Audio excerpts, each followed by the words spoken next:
GiveSendGo Honest Review.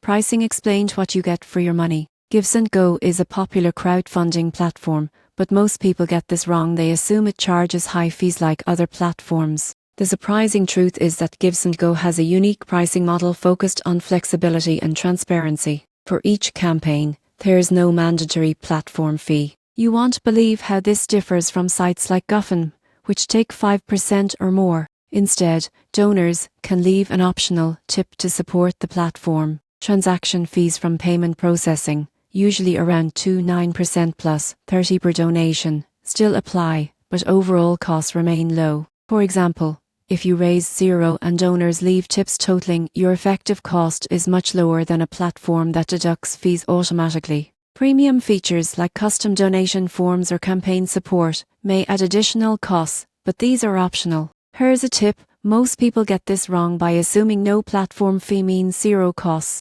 Always consider payment processing fees and optional tips when calculating your net funds. In conclusion, GiveSendGo pricing is transparent, flexible, and donor-friendly. By understanding how fees work and encouraging supporters to leave tips, you go from zero to pro in managing crowdfunding campaigns efficiently while keeping more of the funds you raise.